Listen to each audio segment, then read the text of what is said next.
Bem-vindo, bem-vindas. O tema hoje é alfabetização. É uma alegria estar aqui. Quero também dar boas-vindas às pessoas que vão assistir essa live depois gravada. Tem várias pessoas que comentam que têm dificuldade de assistir naquele momento e acabam assistindo depois. Então, é uma alegria a gente falar desse tema que rende tanto, que é um tema que interessa tantas pessoas e que perpassa ali desde os pais até os professores. Então, daqui a pouco a Amanda entra. Então, essa live é uma parceria com a Amanda, uma colega. Olá, bem-vindos, boa noite. Deixa eu aproveitar enquanto o pessoal tá entrando, fazer uma coisa aqui de fixar o conteúdo. Ixi, eu não consigo falar e conversando com vocês e fixar conteúdo ao mesmo tempo. Então, acabam... aqui, deu. Pronto, fixei o comentário. Então, estava dizendo que é uma alegria estar aqui com vocês, uma boa noite. Esse tema é um tema que super interessa todas as pessoas, pais, professores. A gente vai ter o pessoal também participando aqui do curso de magistério de Juiz de Fora. Então, uma alegria ter vocês por aqui num tema que é tão interessante. Tem perguntas que as pessoas foram enviando pela caixinha. Então, a gente vai responder essas perguntas, mas também vai estar aberto a responder as dúvidas que vocês tenham de modo geral, assim, que for aparecendo durante a live. Porque assim acaba ficando mais gostoso mesmo, assim, mais legal da gente participar e tudo mais. Então, quem já entrou, se tiver alguma pergunta, pode ir deixando por aí já, que a gente vai conversar tudo e mais um pouco sobre esse tema que é tão gostoso, que envolve os pequenos, em que a gente tem essa configuração desse tema nesse momento da pandemia também, né? Então, as crianças que o ano passado estavam no processo de alfabetização, né, ou finalizando em algum momento do processo, e que se depararam com a situação da pandemia e toda a equipe de professores fazendo alfabetização via online, né? Ou mesmo agora as professoras comentam assim, como que eu mostro o movimento da boca se eu tô de máscara para as crianças? Então, esses desafios que a gente se depara no processo de alfabetização das crianças. Boa noite. Ops. Cliquei aqui, acabou ficando mais... balançou um pouquinho aqui. Estava dizendo que é uma alegria ter vocês aqui, que quem acabou não conseguindo colocar as dúvidas lá nas caixinhas, podem colocar aqui. Vai ser muito gostoso ter vocês por aqui, tirando as dúvidas que tenham com relação à alfabetização. Quem já entrou, se puder me dar um retorno aqui, se é mãe ou se é professora, ou às vezes as duas coisas, mãe e pai, desculpa, porque eu já... Em outros momentos fiquei falando só como se tivesse só mulheres na live e tinha os pais participando também, ou professores. Então, quem entrou, se pudesse me dar um retorno, se é mãe ou se é professora, se é pai, professor, enfim, porque daí a gente já vai situando por onde está o público aqui na live. Vamos ver, às vezes o comentário fica parado aqui para mim, só um pouquinho. Ups. Não sei se acontece com vocês, mas aqui em Curitiba a gente é mais frio, às vezes eu toco no teclado do celular, ele não faz o que eu quero, acho que a sensibilidade da mão fica mais afetada por conta do frio mesmo. O touch não funciona tão bem aqui. Então, quem entrou, tá todo mundo quietinho aí por enquanto. Não, vamos lá. Olá, agora vi que a Amanda entrou. Tinha ficado paradinho para mim aqui, ó. Mãe professora, mãe e quase uma professora, que legal. Oi, Amanda, boa noite, Boa tudo bom? noite, Rê. Boa noite, pessoal. Tudo bem? Eu já estava acompanhando aqui, mas só de espectadora, tentando me acertar com celular, computador, luz, óculos, mas agora acho que tá tudo certo. Tudo Ah, bem, Rê? eu tô bem, Amanda, e você? Também, Ó, estou tava bem. perguntando pro pessoal que quem tava assistindo, se é mãe, professora, daí, ó, tem mãe e professora, pai também, que eu falei, nossa, né, a gente fica falando só no feminino e não, né? Ó, mãe e quase uma professora. Mãe, Isso vem mãe, mãe. Belém do Pará assistindo a gente aqui, ó. Boa noite, pessoal. o prof, ó. Ah, então tem um pessoal aí que tá Ô, nas comentários gente. no final Aham. que tá com os dois enfoques aí. A gente manda o convite, né, Rê? A gente manda primeiro para a família, depois a gente manda para os amigos da caminhada, depois a gente manda para os curiosos. Vale Mas tio ali perguntou também. Vale tio, pode ser. vale. Olha lá, ó, tem tio, tem tia, tem várias profs aqui. Que legal. Boa noite, gente. Sejam todos bem-vindos. Sim, ó, que alegria. Então, Amanda, a gente podia começar se apresentando um pouquinho, né? Hum. Eu sou a Regina Pica, eu sou psicóloga e pedagoga, sou mãe de cinco, atuo com criança, atuo atendendo criança, adolescente e os pais no consultório. Agora com essa história de pandemia, atendimento online também, que era uma coisa que eu achava que, nossa, não tem nada a ver, nunca vou fazer esse negócio, tá muito estranho, que é nada, assim, comecei a fazer, vi resultado e muito legal. Funciona. Funciona, exatamente. E, na verdade, a gente vê umas praticidades, assim, mesmo para o pessoal de Curitiba, que às vezes, quando eu vou atender os pais, eles falam, ah, vamos fazer online. Porque sim, você consegue dar aquelas encaixadinhas, né? Se tivesse que Sim. presenciar um pouquinho mais complexa a logística, então facilita mesmo. Tem uma empresa de jogos educativos que eu comecei a montar quando eu fiz psicopedagogia, que daí me apaixonei pela área dos jogos e tal. E conheço a Amanda, eu acho que há uns 7 anos, Amanda. Eu tô tentando fazer a conta, foi um pouquinho depois Desde que eu estava lá na educação. 2013. É, né? Então 2013. acho que é isso aí. Engraçado que é desde 2013, mas é uma caminhada comprida já, né? Parece, né? Assim, tipo, Aham. longa data, assim, né? É. E daí, Amanda, Ah, se apresente. Desculpa, pode ir? não. Eu ia dizer que a gente parece que é uma caminhada longa, mas é porque a gente passa a viver mais intensamente, né? Bom, eu Ah, sou Amanda, sou professora, costumo dizer que eu sou pedagoga de formação, mas a gente é professora de coração. Sempre atuei na educação, desde que iniciei na faculdade, antes mesmo de iniciar na faculdade, ao fazer o ensino médio, eu entrei na Escola Técnica da Universidade Federal do Paraná e estava em greve quando eu passei, né? Então, pensei, adolescente, cheia de energia, querendo independência na vida, fui, na cara e na coragem, bater na porta da pré-escola da escola que eu estudei a vida inteira, que era o Nossa Senhora Menina, né?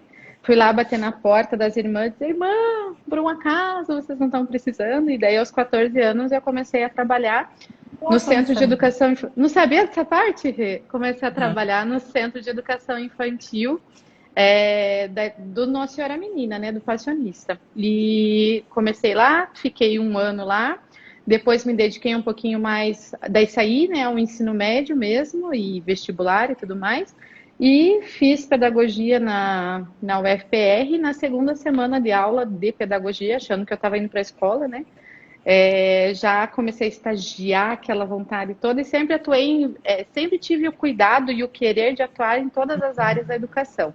Então, comecei com educação infantil, mas trabalhei com concurso, trabalhei com coordenação, trabalhei com formação docente, trabalhei com curso preparatório, educação à distância, quando a educação à distância ainda era. Hoje a gente fala educação à distância, né? Todo dia aqui. Mas quando a educação à distância ainda era um negócio com muito preconceito no Brasil, com aquela coisa de é sem qualidade, eu trabalhava pela UFPR, ministrávamos cursos para o Brasil inteiro, então também foi uma experiência muito legal. E atualmente sou mãe do Vitor, esposa do Andrei, e voltei a atuar na escola onde eu me formei, né? Onde, enfim, me tornou gente. Eu falo que se eu presto um pouquinho é por conta da escola, né? E fiz uma caminhada bacana aí com orientação de família também, orientação educacional, e hoje estou à frente da coordenação do Passionista Nossa Senhora Menina, que é a minha escola do coração. E sempre tive muita curiosidade, carinho, paixão pela educação, mas ao mesmo tempo você sempre vai dando aí uns passinhos, dá um passinho para frente, como você diz, né, Rei? Às vezes a gente, é um passinho para dar um passo para trás para poder andar um para frente e assim por diante. Então, hoje se falou ali da situação de pandemia, da alfabetização, e vejo que dentro desses 2 anos quase que nós estamos, né, nesse sistema remoto, a gente, claro, todos foram prejudicados, mas se tem uma série em especial que sofreu um pouquinho mais, sem sombra de dúvidas, é a alfabetização, né? As crianças que estavam fazendo essa transição aí do infantil para o fundamental e, enfim, né? Vale colocar que até um tempo atrás a nossa lei não determinava a educação infantil como obrigatória, né? Então, nós tínhamos o primeiro ano, a alfabetização, digamos assim, né? Se pensa muito em alfabetização quando se pensa no primeiro ano do ensino fundamental, mas é muito mais que isso. Mas nós tínhamos a obrigatoriedade a partir do primeiro ano. Então, nós tínhamos crianças que nunca tinham frequentado a escola, nós tínhamos crianças que frequentavam uma educação infantil com o cuidadorismo, né, de ir quando precisava, digamos assim, estava chovendo, já não ia. E nós tínhamos crianças que frequentaram uma educação infantil já com um cunho mais pedagógico, mais alfabetizador. Então, essa sempre foi a realidade da alfabetização, né? Essas diferenças de níveis e isso não é um problema, né? Então, eu só iniciei essa fala de pandemia trazendo isso, né? Se tem pai, se tem mãe que está com o coração apertado aí, porque sabe que foi uma série prejudicada, né? Os 5, 6, 7 anos ali, tranquilize o coração, né? Porque essa é uma realidade que a alfabetização sempre teve, historicamente, e tá todo mundo vivo, tá todo mundo bem, e a gente vai superar mais essa. Sim, com certeza. E cada vez mais tranquilo também, né? A configuração de pandemia, no sentido de que a gente está melhor do que estava um ano atrás, né? Sim, Então, com certeza. E não podemos perder o que ganhamos, né? Você falou dos atendimentos de consultório, na escola também a gente ganhou. Não dá para a gente colocar tudo como se fosse prejuízo, né? Nós temos algumas mudanças que foram a forceps, mas que foram importantes, né? Então que a escola também não pode deixar de usar daqui em diante, né? aquilo que conseguiu conquistar, né? Sim, sim. E, Amanda, eu queria começar te perguntando assim, como que você caiu na alfabetização, assim, sabe? E que eu sei que a gente já tem um contato assim de tempos. Eu sei que você tem um coraçãozinho assim lá na alfabetização, né? Volta e meia, vai falando, daí fala de alfabetização, vai estar falando um outro assunto, cai lá na questão da alfabetização. Então, como que aconteceu assim? Como que o coração se conectou com a alfabetização? Na verdade, assim, posso falar já de um mito da alfabetização, Pode, então, respondendo pode. essa pergunta já com mito. Infelizmente, tem muito a ideia de que os anos iniciais da educação básica são Aham. aqueles que se precisa menos formação, né? Então, que se coloca lá no último da educação infantil, pode ser, não menosprezando ninguém, mas alguém com menos experiência, alguém, enfim. E se prioriza um pouco mais os anos finais, né, o quarto e o quinto, então se colocam professoras com mais experiência e tudo mais. E um dos mitos é que não precisa muita formação, que não precisa muito estudo, né? E na escola a gente costuma dizer, uma professora alfabetizadora dá aula num quinto, num sexto, num sétimo, mas um professor de sexto, de quinto, não alfabetiza uma criança, né? Então, como que eu caí nisso? Eu caí nessa cultura, né, de pouco experiente ter ganho, assim, recém-formada, ter ganho uma turma de alfabetização, né? Então, comecei ali com o primeiro ano, era uma turma extremamente heterogênea, era o ano seguinte da mudança de primeira série para primeiro ano, né? Parece que é muito longe, porque a gente é muito jovem, mas foi nessa época. Então, não se sabia muito ao certo o que ia ser o primeiro ano, se o primeiro ano ia ser, né, o que ia ser esses 9 anos no ensino fundamental, se o primeiro ano era educação infantil, se o primeiro ano tinha que ensinar a ler, não tinha que escrever, né, enfim, era o ano dessa salada.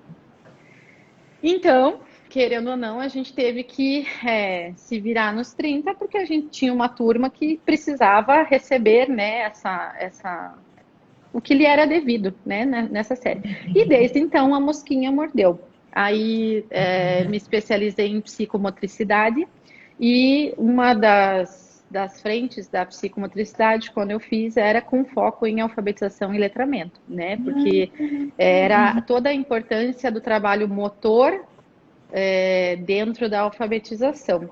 E desde então fui atendendo também, não só na escola, mas atendendo individualmente as crianças, os alunos, né? A gente vai se buscando mais informação e se apaixonando, porque no primeiro semestre a professora de primeiro ano ela é uma bruxa, ela tem uma verruga na ponta do nariz, as famílias querem ela na cruz, porque ela traz verdades. Quem é professora aqui sabe que é bem assim. Mas no segundo semestre ela se transforma, ela ganha uma varinha de condão, porque as coisas começam a acontecer, né? Então a gente planta a sementinha em todo um semestre que somos vistas como bruxas, e no segundo semestre a gente começa a colheita. Então foi aí que a mosquinha mordeu. Mas depois passei para outras séries também, outras frentes na escola, mas a gente deixa o coraçãozinho lá, porque é encantador, né? Você consegue. Eu acho que todas as demais séries me perdoem, mas é uma série que você consegue colher o fruto do teu trabalho todos os dias. E a cada dia você toma uma injeçãozinha ali de ânimo, ou então, às vezes, né, opa, preciso recalcular a rota, preciso rever. Então, eu acho que é por isso que a alfabetização mora aqui. E a gente sempre dá uns pitaquinhos aí, porque é encantador. Queria resgatar uma ideia ali na tua fala. Eu sempre olhei assim para o primeiro ano, pensando assim, falar primeiro ano, né? Com essa questão assim de que, nossa, assim, as crianças chegam tão diferentes, assim, desde criança que já está lendo, até criança que não está diferenciando a letra do número. E o professor de alfabetização vai, e vai, e vai, e vai.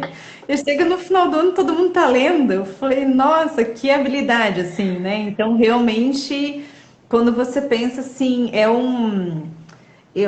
tem a questão da teoria que você falou, o conhecimento que você precisa ter para poder conduzir, né, cada criança, essa orquestra, né?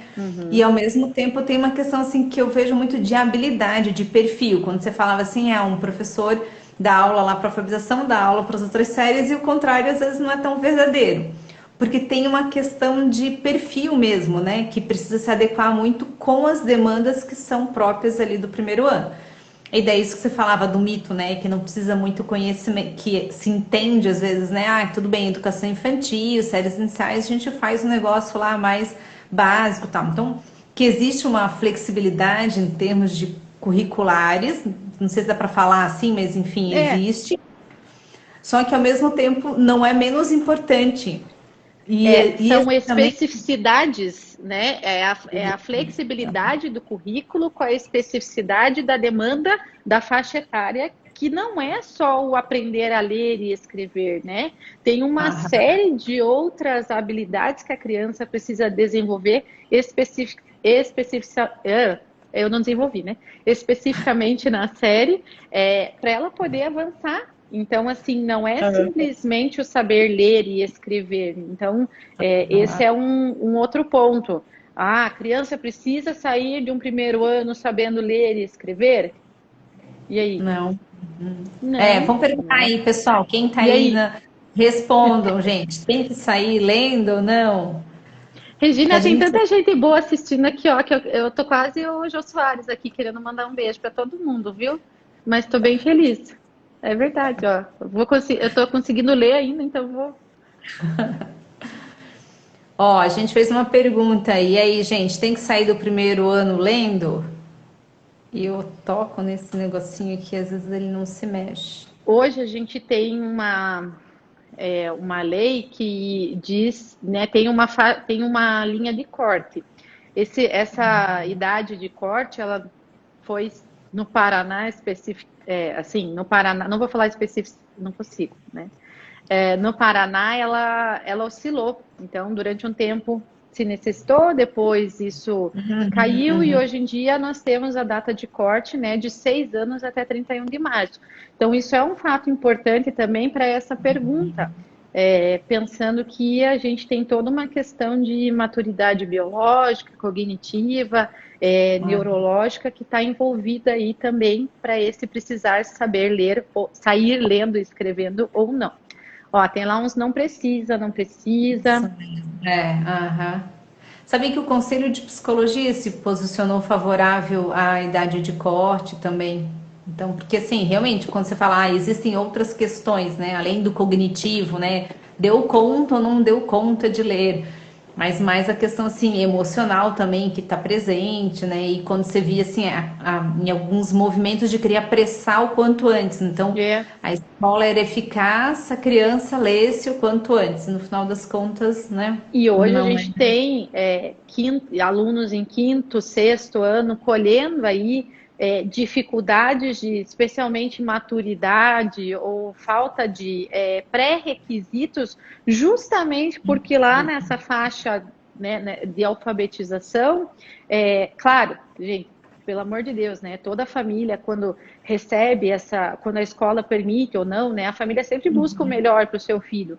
Mas, infelizmente, em alguns casos, naquele momento, mas a criança já lê, já escreve, mas e todas as demais habilidades, né? E daí lá no quinto ano, no quarto ano, começa a pipocar justamente porque faltou um pouquinho de pré-requisito aí em alguma Sim. situação, né? A data de corte tem N opiniões acerca, mas a gente sempre tem que pensar que ela é universal, então ela é para a maioria. Os casos específicos, eles vão ser tratados com individualidade, mas é muito melhor você colocar alguma coisa que priorize o tempo da criança se desenvolver, Aham. né, do que necessariamente todo mundo aí ser avançado e daí lá no quarto ano que lute, os quinto ano que lute. Não é assim, né? Uhum. Porque no final das contas a gente vê um sofrimento da criança, né? Quando ela não tá encaixada ali na série. E daí, se você consegue encaixar na série, se ela tá ok, ela flui, ela mostra o potencial dela, as coisas acontecem. E É. quando o negócio tá descompensado, aquela criança fica correndo atrás do prejuízo o tempo inteiro. Então a família fala, nossa, não tem maturidade para fazer tarefa, não tem. E são coisas que realmente precisavam de tempo para acontecer, né? Queria resgatar uma ideia só ali, quando a gente falava da questão de teoria, de conhecimento, né? Pensando a questão da educação infantil, que a gente estava falando de currículo e tal, a importância que tem se ensinar as habilidades que são próprias da educação infantil. Então, assim, faz toda a diferença quando a criança vai para o primeiro ano, quando ela vai para o segundo ano. Então, assim, uma educação infantil que dá conta daquilo que é para dar conta, você vê um reflexo direto no fundamental e um fundamental que realmente também faz a sua parte. Assim, você só vê a criança completa os kits e vai indo e a coisa vai Exatamente. transcorrendo bem. E às vezes algumas coisas que ficam enroscadas aparece efetivamente o problema em algum momento mais para frente. Segundo mito, então, falando nisso, Aham. recebi na caixinha uma pergunta. Criança de 3, 4 anos pode ter contato com letras, com números, né? E aí, pode ou não pode? Aham. É um mito pensar que são duas coisas diferentes. Tinha uma coordenadora minha que dizia assim: nós respeitamos o tempo da criança, mas esse tempo da criança, ele não é assim, aos 15 anos ele vai aprender a ler porque nós respeitamos o tempo da criança. Não é isso, né? Mas dentro do conjunto de habilidades, a gente respeita o desenvolvimento da criança dando brecha.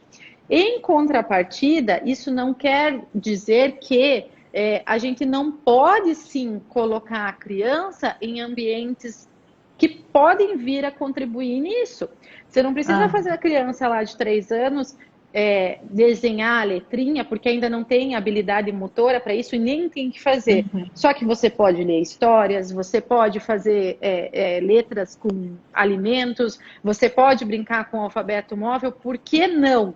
Isso não é você não vai estar pulando nenhuma etapa, você vai estar apresentando recursos diferentes para as crianças, que para elas vai chegar, né, pensando em 3, 4 anos, vai chegar enquanto brincadeira, lúdico, que é o ah, momento disso.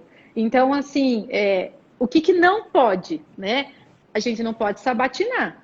Tem escolas de educação infantil que a gente vê as crianças de 3, 4 anos já com aquela obrigatoriedade do registro, com o traçado, né? É aquilo lá do kit de habilidades. Ele ainda tem outras habilidades muito mais importantes para desenvolver enquanto todo um corpinho aí, do que necessariamente ser exposto massivamente a qualquer tipo de recurso para alfabetizar. Lá com 3, 4 anos, teu objetivo não é alfabetizar, o teu objetivo é estar perto do seu filho, seu objetivo é dividir tempo de qualidade, é tirar de tela que nem deve estar. Então, esses recursos são válidos com esse objetivo. Se for para a gente já ter assim, eu vou começar agora com letrinha, porque daí quando ele tiver 5, 6 anos, ele já vai... Não, aí esqueça, você tá... Pai, mãe, você está fazendo isso errado, né? Não é esse o objetivo. A intencionalidade que você tem. Então, quando apresenta o livro, quando brinca com o alfabeto móvel e tudo mais, você está brincando com a criança. Você falou, ludicidade. Se a criança for respondendo e for buscando interesse, você vai acompanhando o interesse que ela vai mostrando nessa medida. Mas você não vai fazer um checklist conferindo se ela já sabe, né, as vogais, as consoantes, então agora já aprendeu esse, vou ensinar o outro e tal. Não tem a cobrança, né? Então se apresenta, porque você vai pôr a criança nesse universo, não tem nem como ser diferente, né? Porque tem várias coisas que estão escritas em volta, enfim, né?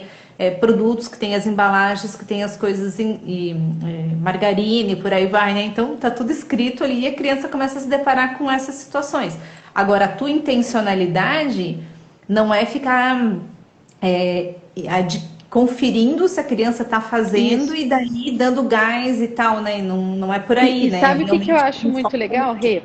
Eu tenho um exemplar um pouco fora da curva em casa, né? Porque o Vitor tem uma atenção e uma atração, por isso, sempre muito grande.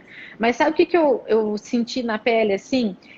Ele, no auge dos seus 3 anos, entender que a escrita diz alguma coisa para ele. Então, que a gente se comunica pela escrita, né? Então, por exemplo, quando tem escrito lá Limpol, ele sabe que aquilo é um produto de limpeza, né? Então, eu acho que talvez o caminho também seja por aí. Mais do que você apresentar as coisas, é você ir mostrando para a criança que quando tem aquele monte de símbolozinhos, aquilo diz alguma coisa. Né? Quando você está lá no shampoo, isso.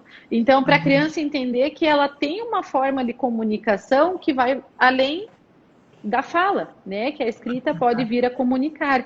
Então, eu acho que daí sim, conforme a criança, eu acho não, né? A gente sabe que conforme a criança for evoluindo, ela vai enxergar ali essa intencionalidade do porquê estar aprendendo. E a gente já evita aí uma série de questionamentos de para quê?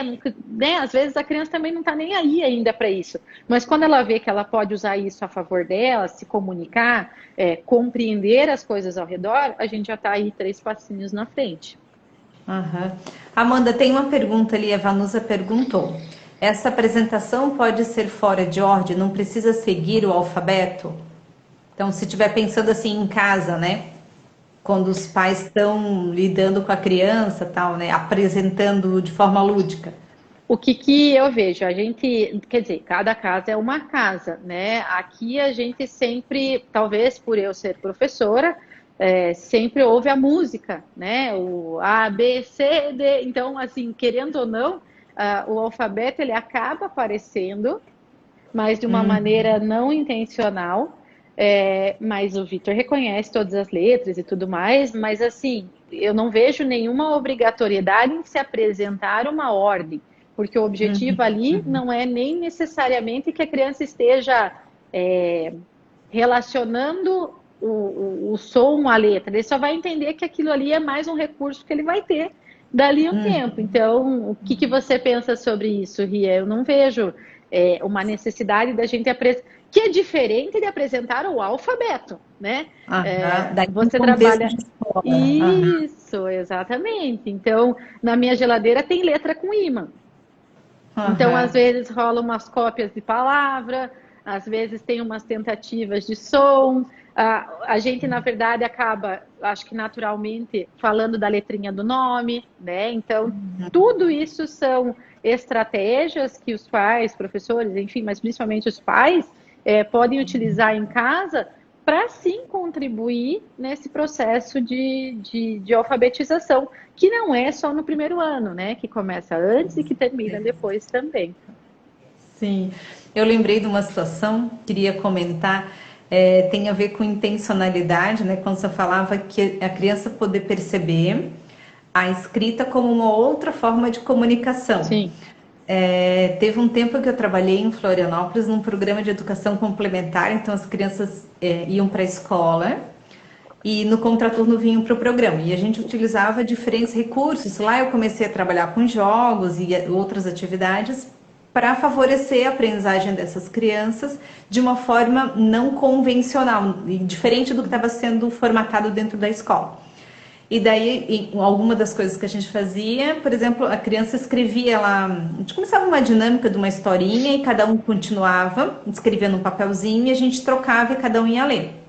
Então, uma das coisas que a gente queria ver compreensão, riqueza de vocabulário, a escrita em si e tal, né? Mas uma das coisas que aparecia é a questão da letra, né? Então, como eu faço a minha letra de tal forma que o outro que pegue o meu bilhetinho consiga ler. Então, é diferente, Regina, tá dizendo para ela, olha, precisa melhorar a letra e tal.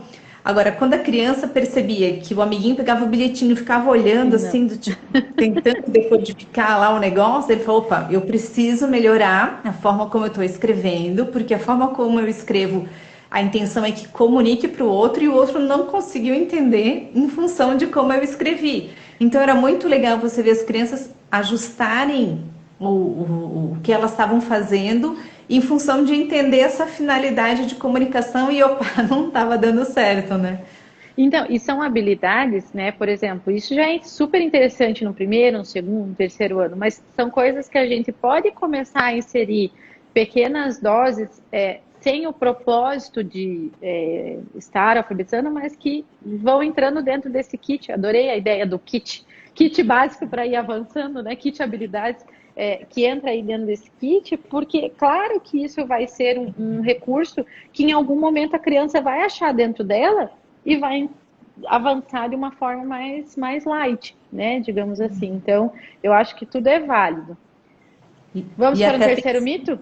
Desculpa. vamos, e é só tranquilo, até pensando na questão da educação infantil, a importância, como você falou aí, da motricidade, né? Então, a importância de trabalhar com argila, com tinta, com massinha, para desenvolver toda essa habilidade motora fina, rasgar, exatamente. Por quê? Porque vai precisar desse pinça, exatamente, porque vai precisar disso na hora que for escrever. Então, mais uma vez, a gente pensando assim, como uma série, né? Como um ciclo dá sustentação e auxilia no outro. Então, todos com a sua devida importância mesmo, né? Exato. Hoje eu estava conversando com uma professora lá da escola que trabalha no apoio pedagógico e tem anos de experiência e, claro, alfabetizadora também, né?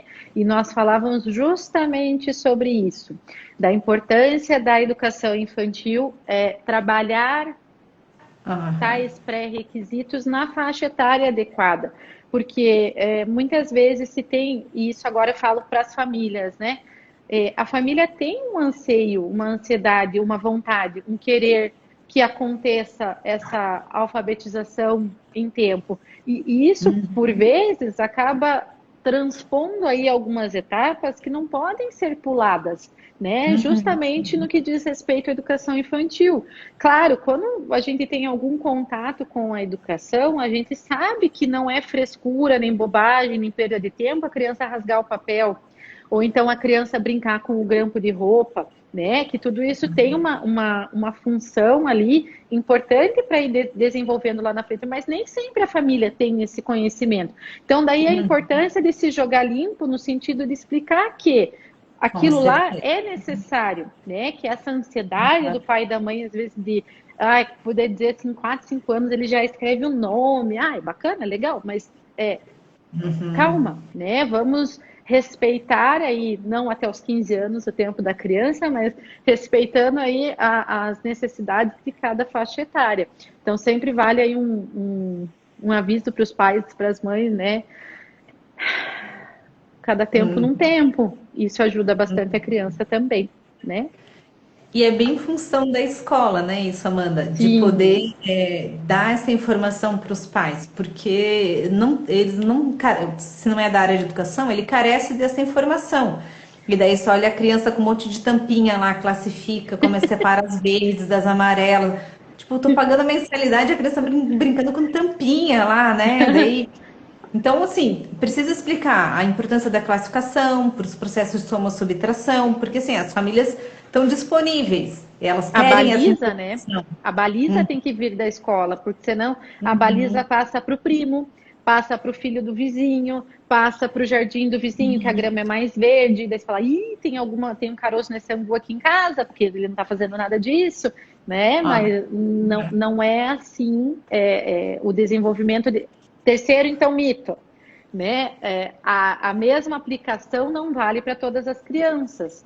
Eu posso utilizar N recursos e métodos, mas cada um vai receber dentro da sua, vou falar capacidade no sentido de habilidade, né? Da sua prontidão para receber aquilo.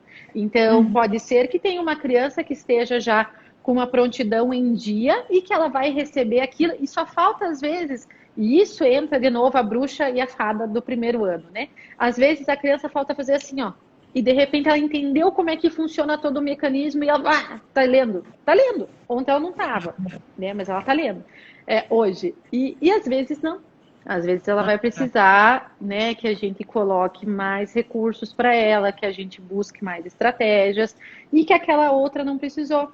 Então, a baliza, quando vem pelo filho do vizinho, pelo primo, às vezes ela pode ser uma baliza malvada, né? Porque ela não vai representar a necessidade de cada criança, nem a necessidade do seu filho ou da sua filha em específico, né? Então, é um cuidado aí. O método, não o método em si, mas as demandas das crianças são diferentes. Então, pode ser que eu aplique a mesma coisa com a mesma turma em 300 anos, mas às vezes vai dar certo, às vezes não vai dar certo, né?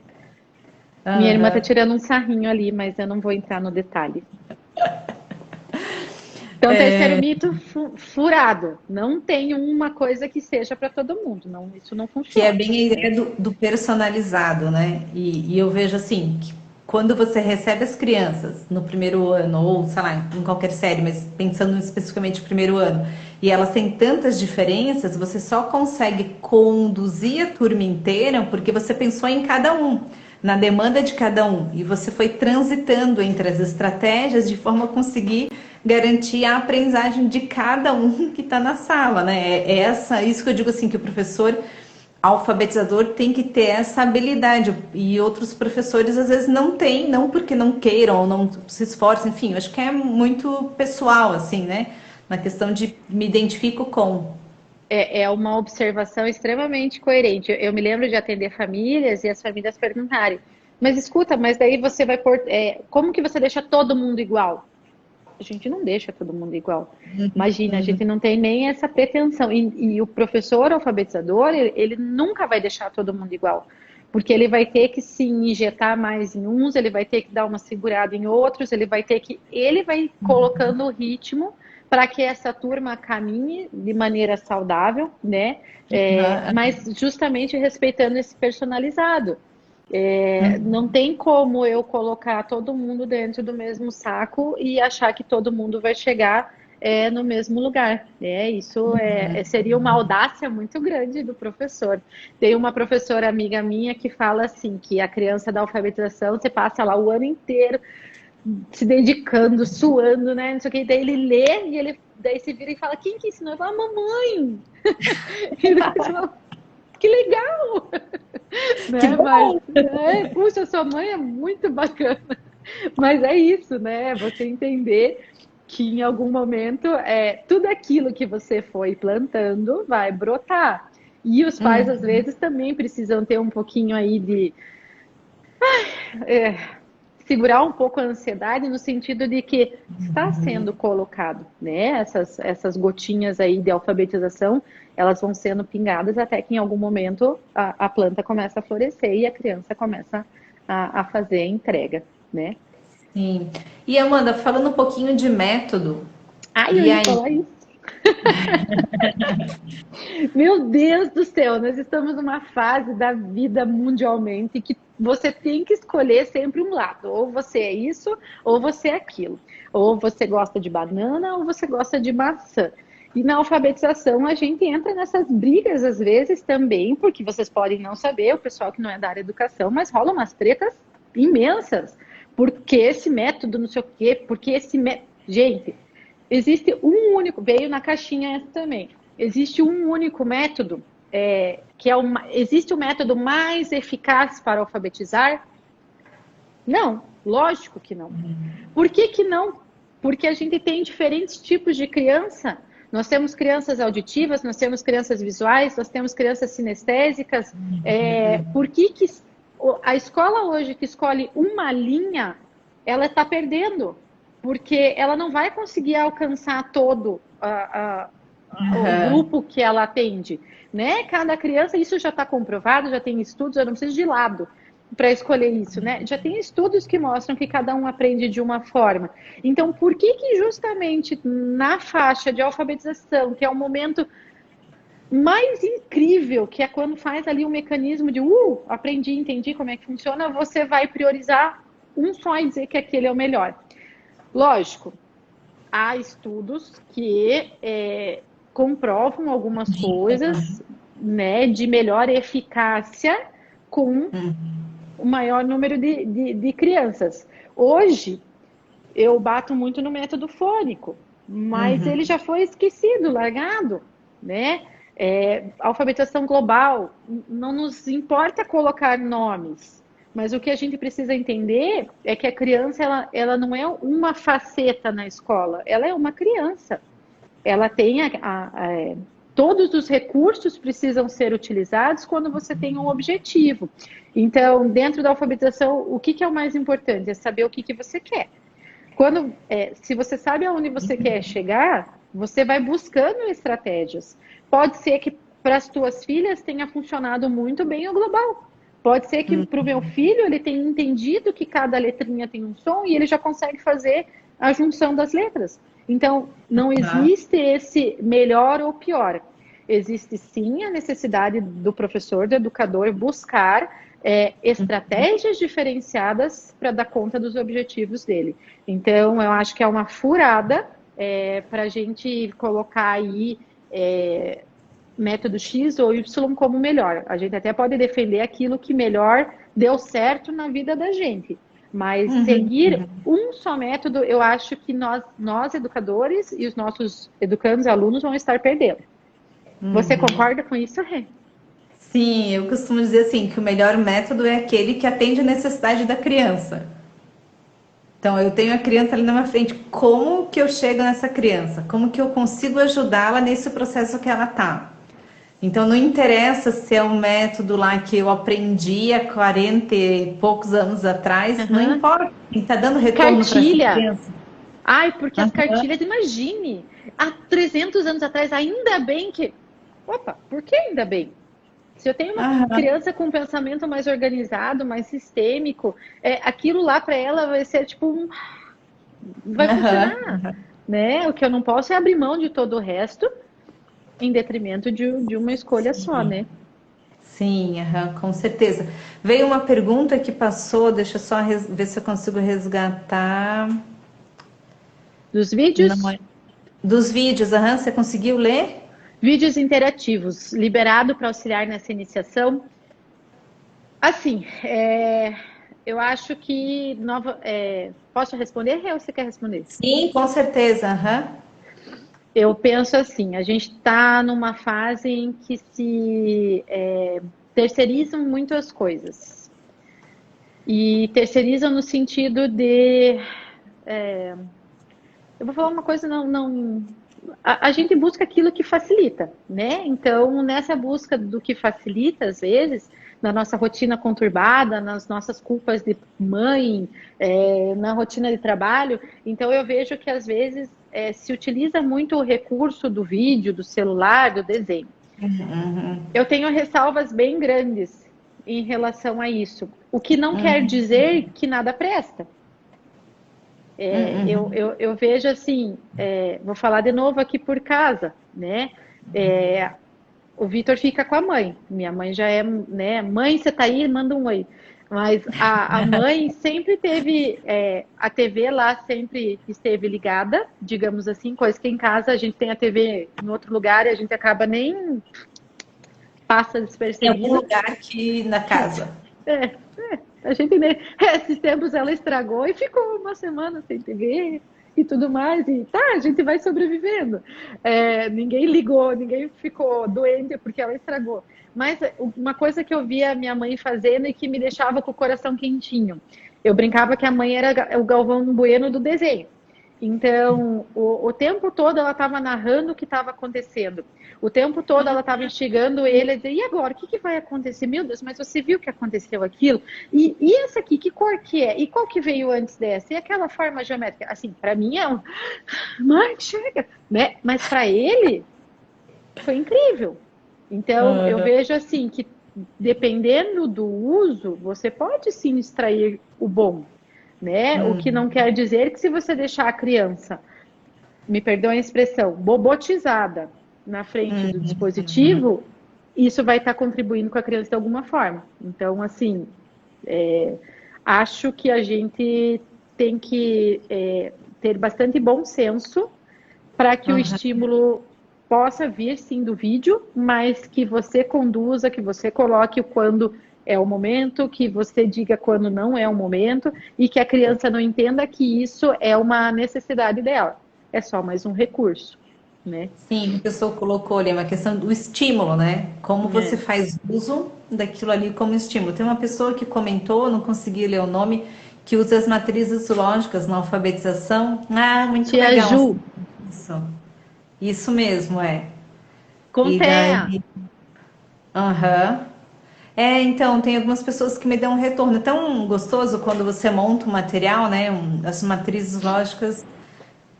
Eu não lembro se foi uma das primeiras coisas que eu montei na Eureka. Enfim, eu conheci, fiquei apaixonada pelo material. Então é muito legal quando você monta e as pessoas começam a te dar retorno em que contexto que elas utilizam as matrizes e tal. E daí muitas pessoas têm me falado do uso desse recurso com crianças com TEA. O pessoal da Então, educação que está aqui e não conhece os jogos da Regina, especialmente o Matrizes, dá uma stalkeada ali na página social. As matrizes são um recurso, eu não tenho o que falar, né? Assim, se nunca ninguém, se alguém que está aqui não ouviu falar, nossa, gente, é um recurso que pode ser usado em sala de aula, que pode ser usado com o filho, que pode ser usado em atendimento individualizado, você pode usar para alfabetizar, você pode usar para vistas matemáticas, não tem nem hoje o que aconteceu uma falar. coisa. Abre e fecha parênteses só da rapidinho das matrizes. Eu tinha trabalhado o conjunto um com uma criança e ela na semana passada. E ela veio e falou que queria escolher. Então ela foi lá e escolheu o 12, que é dupla entrada, que tem peça sobrando e tal. Dificílimo! Daí eu falei, tipo, vamos ver no que dá, né? Eu falei, ela escolheu, vamos, tipo, se der certo, deu, se não der, a gente volta, enfim. E ela tem um raciocínio lógico muito bom e eu descobri isso no jogo, né? Não era tão claro para mim o raciocínio lógico dela. Então ela começou a montar, eu tive que fazer uma intervenção ou outra, mas basicamente ela conseguiu entender o processo por conta, porque isso que me interessa quando ela estivesse montando, e conseguiu jogar.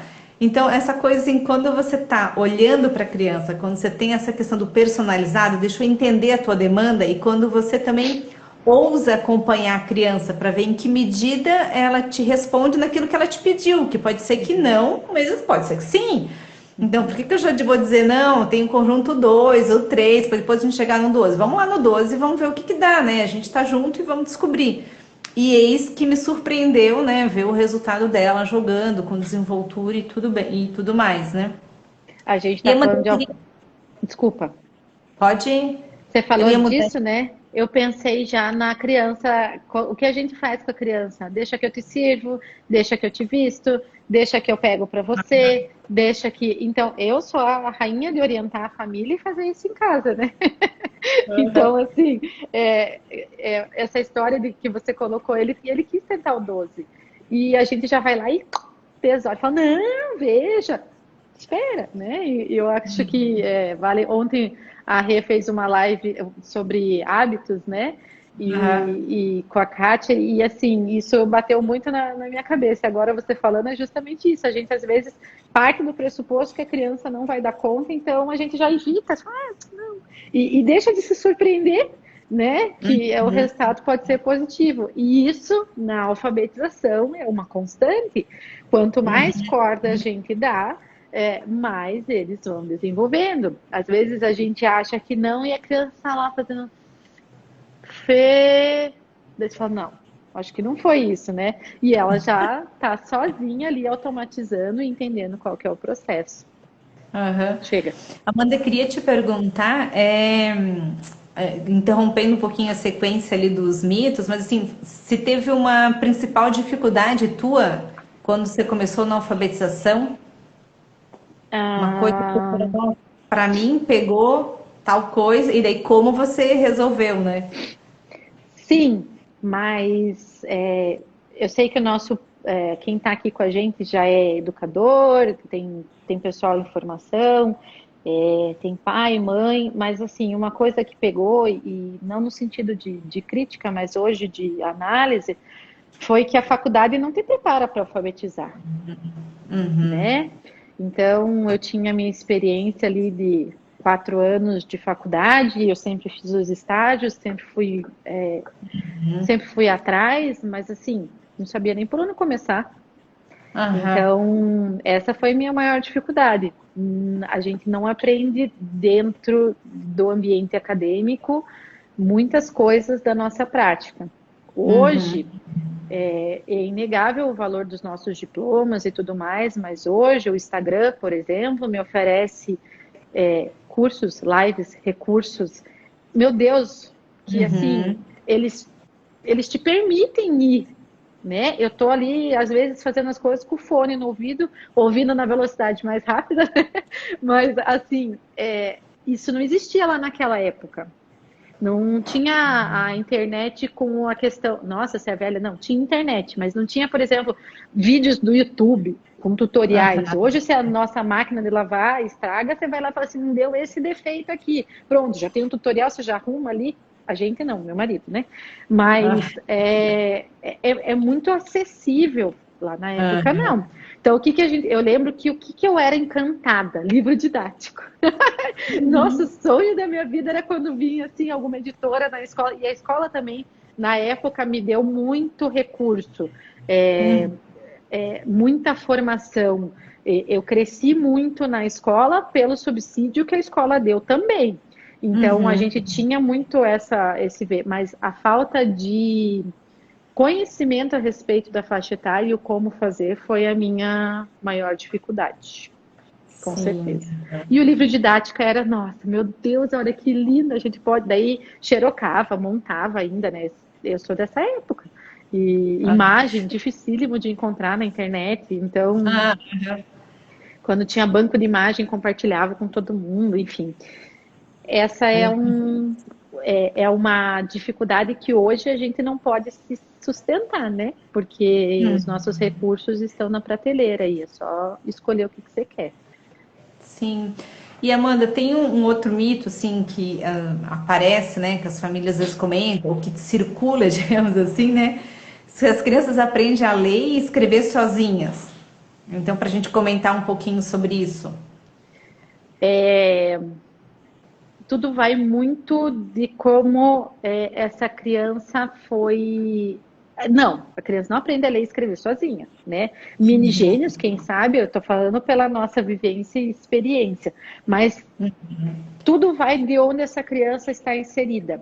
Se a gente for pensar numa criança numa situação de maior fragilidade, de um Uhum. ambiente mais hostil no sentido de Menos. carente, menos Uhum. recurso, ela vai se Uhum. desenvolver diferente de uma criança que cresceu num ambiente com mais recurso.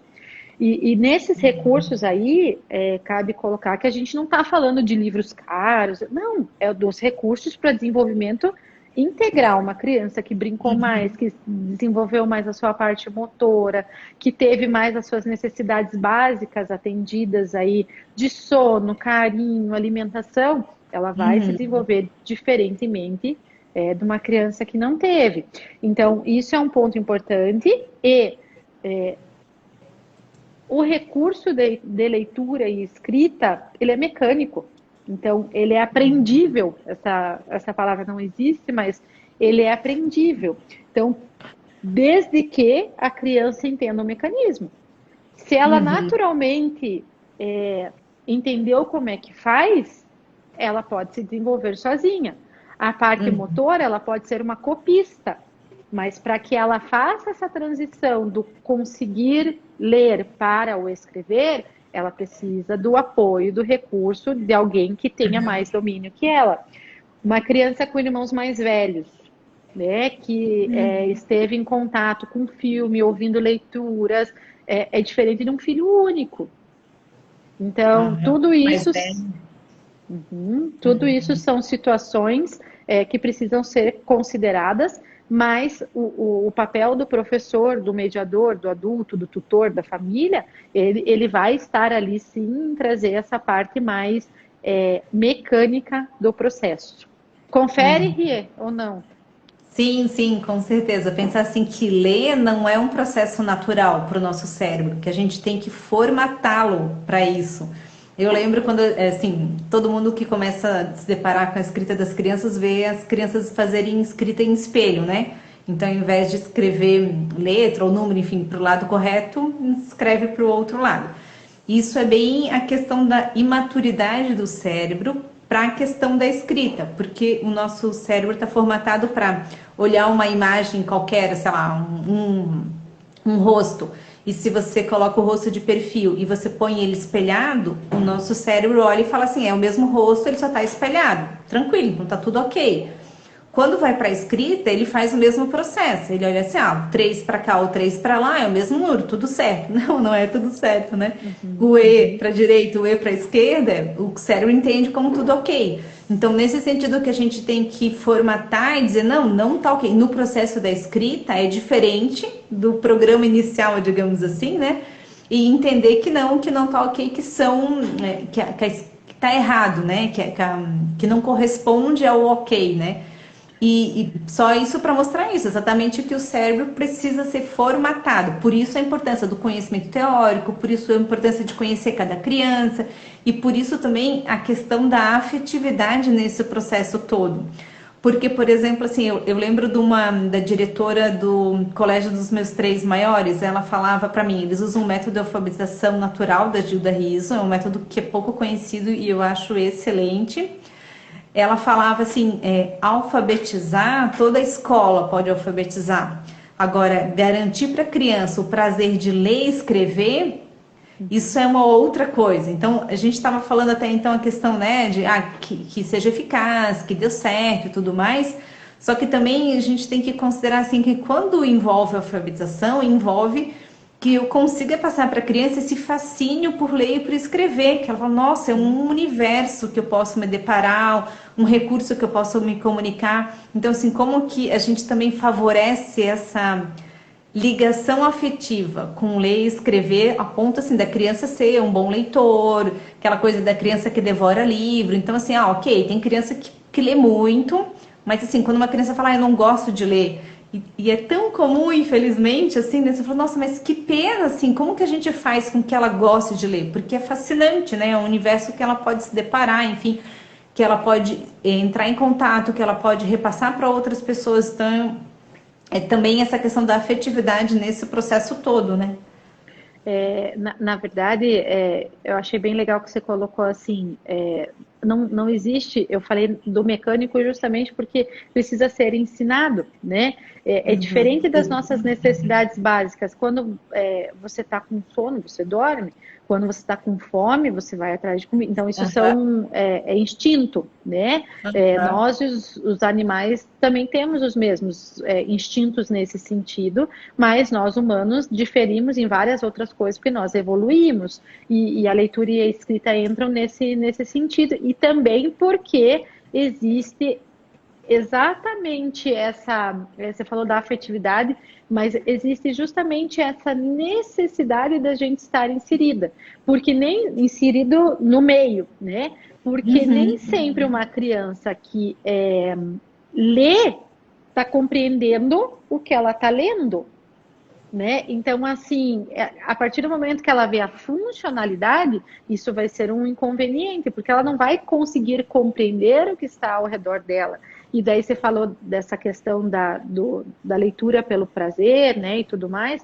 Eu vejo que aí entra já num outro movimento, no sentido da criança começar a se inferiorizar, porque ela está vendo a necessidade disso, mas ela não consegue mecanizar, ela não consegue botar em prática esse recurso que tem às mãos. Então, assim, nem sempre, gente, uma criança que decodifica compreende. Então, a gente Aham. pode ter a falsa ilusão lá do filho, não, mas meu filho está ótimo, ele já pode ir até para o primeiro aninho antecipado, porque ele já faz ali, junta as letrinhas e tudo mais. Não quer dizer que ele está entendendo o que ele está lendo, né? Às vezes a criança faz toda lá a leitura, mas não tem compreensão de nem parte do que foi lido. Então, isso é um Uhum. ponto, é um mito também que a gente precisa ter um carinho e uma atenção aí e derrubar, porque o saber decodificar não quer dizer compreender e estar inserido, né? Sim, Aí a gente aham. fala demais, né, Rê? Eu, no caso, É que a gente gosta do assunto, daí vai. Eu acho que a gente foi comentando os mitos, Amanda, e ia pedir para você, assim, a gente tem pessoas que estão quanto tempo? Meu assistindo, Deus, já são 10 horas. são. Então, tem pessoas que estão assistindo e estão em formação, fazendo curso de magistério e tal. Se você pudesse dar um conselho de coração para coração para essas pessoas que estão assistindo. Quase, conselho se fosse bom a gente não dava, né? Vendia. Tem. Um conselho que eu daria é assim, é você enxergar a criança. Isso assim, desde sempre, independente da instituição onde você está, independente do que lhe foi proposto, independente da série que você atende, mas você enxergar a criança como um ser humaninho, assim como você, que viveu muito menos que você. Então, todas as nossas vivências, as nossas experiências, a gente acaba inserindo quando a gente vai falar com elas, mas eles não têm nada disso. Então, lembrar Aham. sempre desse detalhe, né, que a vivência e experiência de uma criança de 6, 7, 8 anos é de uma criança de 6 anos de vida, 7 anos de vida, 8 anos de É. vida, e que os nossos traumas, as nossas alegrias, as nossas inseguranças não passaram pela vida dessa criança. Então, Uhum. pôr esse filtro, né? E lembrar que quanto mais a gente puder ir livre de julgamentos nossos internos para olhar para essa criança melhor. E a segunda dica daí seria profissional. Estágio é feito para acabar como namoro. Namoro ou casa, né? Eu namorei 25 anos, então eu sou uma pessoa ótima para falar disso. Mas o estágio ele é um momento para você aprender. Então, não é um lugar que você tem que passar 4 anos da sua vida.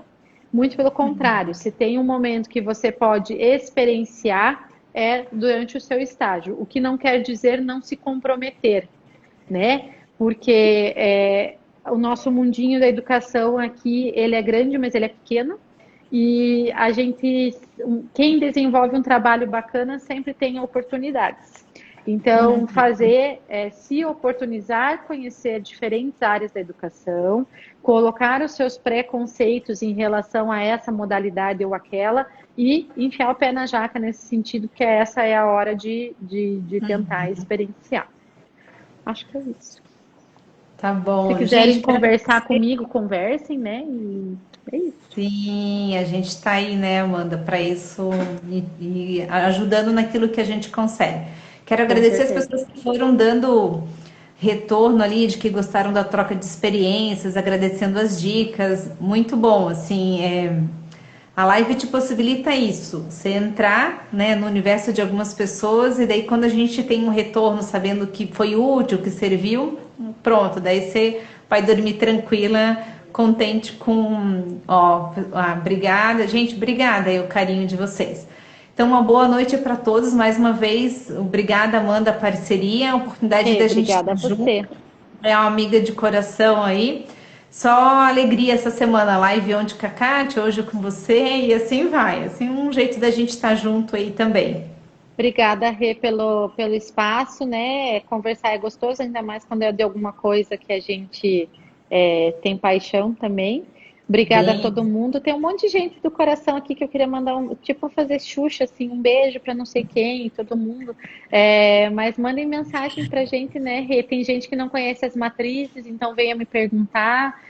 Quem não conhece, a Regina é profissional da psicologia. Então, se precisar de alguma orientação nesse sentido, a procurem. E é uma pessoa admirável, né? Eu sou. Não vou ficar rasgando seda. A Rê sabe. sim, uma amiga coruja, e todo mundo descobriu já. Mas vamos junto, Rê. Obrigada mesmo, tá? Pessoal, Tá boa bom. noite, bom descanso. Boa noite, tudo de bom. Um beijo, gente. Tchau, até Coração. Tchau, amanhã. tchau. Até.